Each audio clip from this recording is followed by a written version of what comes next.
वालेकुम, मैं सैयद एहतेशाम रिजवी। आज की वीडियो में हम आपको बताएंगे कि सुप्रीम कोर्ट ने एक बार फिर से, जी हाँ, एक बार फिर से सुप्रीम कोर्ट ने बुलडोजर मामले में बड़ी कार्रवाई की है। कार्रवाई नहीं, सिर्फ बयानबाजी की है। जी हाँ, अब मैं ये क्यों कह रहा हूं कि सिर्फ बयानबाजी की है, क्योंकि लगातार सुप्रीम कोर्ट से ये बयान आते रहे हैं कि कोई किसी का घर नहीं गिरा सकता है। कभी भी किसी आरोपी का या किसी मुजरिम का जिस पर आरोप सिद्ध हो जाए, उसका भी घर गिराया नहीं जा सकता है। और आज सुप्रीम कोर्ट ने कहा है कि कोई भी अधिकारी जज नहीं बन सकता है। वो किसी भी हाल में किसी आरोपी का घर नहीं गिरा सकता है। अगर ऐसा करता है तो ये असंवैधानिक है। सवाल ये नहीं है सुप्रीम कोर्ट साहब, माननीय सुप्रीम कोर्ट साहब, सवाल ये नहीं है कि असंवैधानिक है या संवैधानिक है। सवाल ये है कि इनके ऊपर कार्रवाई कौन करेगा। मान लीजिए असंवैधानिक है, चलिए आपके कहने से मैं मान लेता हूं कि असंवैधानिक है, तो फिर आप इन पर कार्रवाई क्यों नहीं कर रहे हैं? इतने घर गिरा दिए गए हैं पूरी इंडिया में और खास करके यूपी में बहुत ज्यादा, फिर भी अभी तक सुप्रीम कोर्ट ने उन अधिकारियों के खिलाफ एक्शन क्यों नहीं लिया? सवाल यह उठता है कि एक्शन क्यों नहीं लिया गया? आखिर सुप्रीम कोर्ट सिर्फ यही कहती रहेगी कि यह असंवैधानिक है, असंवैधानिक है, असंवैधानिक है? आखिर क्यों? जज बदलते रहेंगे, फैसले वही रहेंगे, सरकार की तरफ झुकाव क्यों रहता है? ये सुप्रीम कोर्ट से सवाल है। आपने कह दिया यह असंवैधानिक है, कोई अफसर जज नहीं बन सकता है, किसी आरोपी का घर नहीं गिरा सकता है, आरोपी अगर आरोप सिद्ध हो जाता है उसके ऊपर, उसके बाद भी सजा के तौर पे उसका घर नहीं गिराया जा सकता है। ये आपने क्लियर कर दिया। लेकिन आपने ये नहीं बताया कि अगर घर गिरा दिया गया है तो उसके लिए क्या होना चाहिए? एक बयान में आपने ये भी कहा था कि 25 लाख रुपए दिए जाएंगे उस इंसान को जिसका घर गिराया गया होगा। किधर है 25 लाख?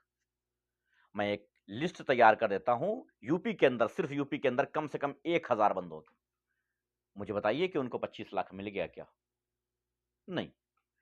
ये कब तक, सिर्फ जबानी फैसले कब तक रहेंगे? इस पर अमल कब होगा? मुझे नहीं लगता कि इस पर कोई अमल होगा। सुप्रीम कोर्ट का ये लगातार बयानबाजी जो है, ये मुझे सेम उसी तरीके से बयानबाजी दिख रही है जैसे नरेंद्र मोदी लगातार बयानबाजी कर रहे हैं। जी हाँ, झारखंड में चुनाव चल रहे हैं और नरेंद्र मोदी जी वहां पर सबको नौकरी देने की बात कर रहे हैं। फुल नौकरी नहीं, सभी बेरोजगारों को नौकरी मिल जाएगी, कोई दिक्कत की बात नहीं है, सबको नौकरी मिलेगी। नौकरी मिलने कोई दिक्कत की बात नहीं, सबको नौकरी मिलेगी। ठीक है साहब। उसी दौरान, उसी वक्त यूपी में छात्रों का प्रदर्शन चल रहा है, क्योंकि जो पेपर एक दिन में होते थे उन पेपरों को 2 दिन कर दिया गया है। और उन छात्रों का कहना है कि इसमें धांधली है, इसलिए जब एक दिन पेपर होते थे तो एक दिन क्यों नहीं?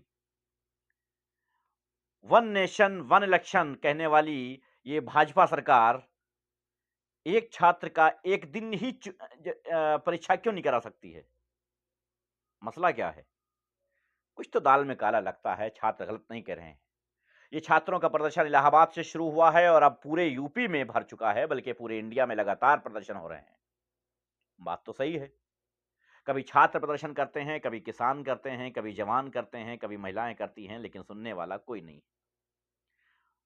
जॉब तो ऐसे बांटी जा रही है जैसे पूछो मत। भंडारा खोल दिया गया है, आओ ले जाओ।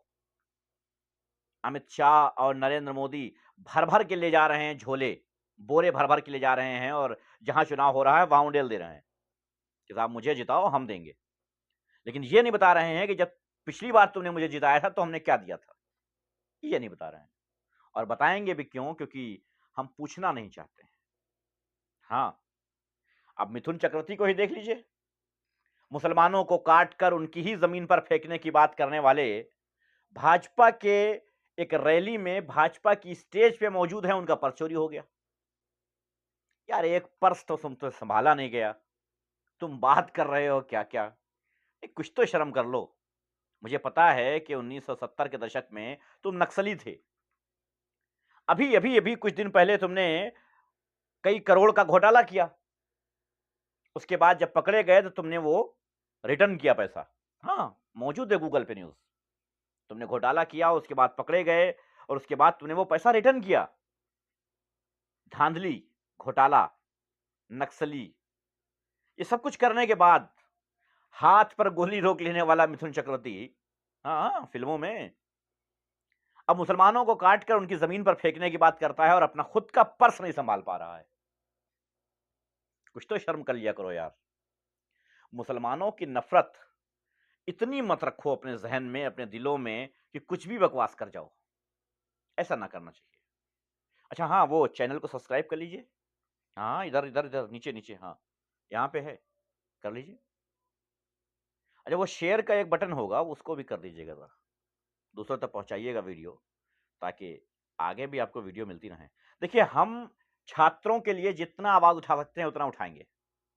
हम छात्रों के साथ हैं, क्योंकि हम जानते हैं और हम चाहते हैं कि हमारा देश नौजवानों के हाथ में रहे, एजुकेटेड पर्सन के हाथ में रहे। मैं नहीं चाहता कि किसी चाय वाले को प्रधानमंत्री बना दिया जाए। भाई क्लियर है, बिल्कुल साफ।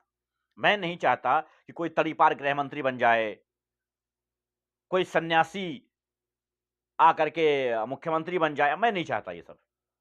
मैं ये चाहता हूं कोई पढ़ा लिखा काबिल इंसान प्रधानमंत्री बने, पढ़ा लिखा काबिल इंसान मुख्यमंत्री बने, पढ़ा लिखा काबिल इंसान गृह मंत्री बने।